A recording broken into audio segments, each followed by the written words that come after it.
Adangi don ka jingshania ha uble, but ni kerlalongi shakri, baro ke jinkosulai jongiru, ke jimpang jongiru, ke jingtolot jongiru, kan poi shaka jimpe jongoble.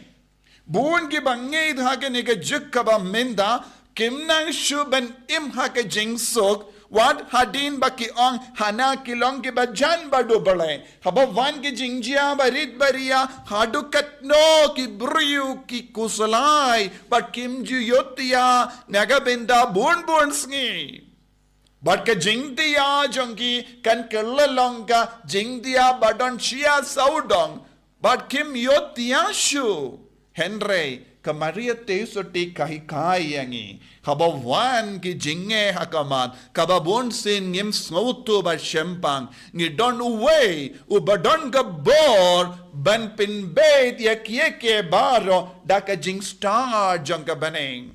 Ka jinge jongi kakando yangi. Bangi de banlong. Kiba aitilot pura yaka jingem jongi. Kalam artatin. Namaruta ubala jid yangi. Ulong uba stad, utang uba la iyo iyangi, ulong uba shempang, utang uba kod yangi, ulong uba don gabor, haba ngis nga utolon haka jingem jangi. God is the one who associates with our weaknesses. Even when we know we are weak, God is strong. Nagadaga daw ka Maria Tesoti, kalastang ban snawutu ya kaneka benda hakaba ang ngalanga shakri jungo bale. Ngalaban shakri ya une ubale. Ngalaban kongo ya une ubale. Namar ngamju fail. Shasin bangis tang ban kongo ya ubale. Amdon failure shu hakita gijin kongo. Warlada ni fail ru.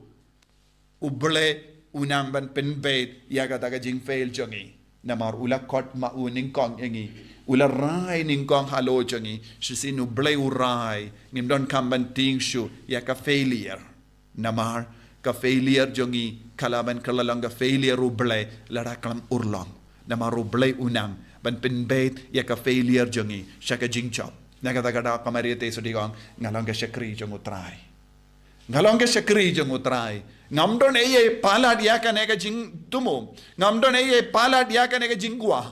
Ngala im, ngala stang ega jingim, daka ba pingantang yalade, ban shakri ya ubale, mintangan yai beteng ban shakri. Wad haba, haka taga lindi yai jonga, kawan kum ke nega jingjia, lesi kalong ke jimpin dud, kat kum ke jimpe jonga, Henry kat kum ke jimpe jongo bale, kane kam de ke jing dud, Henry kane kalong ke jing seizo, kane kalong ke jing gurku.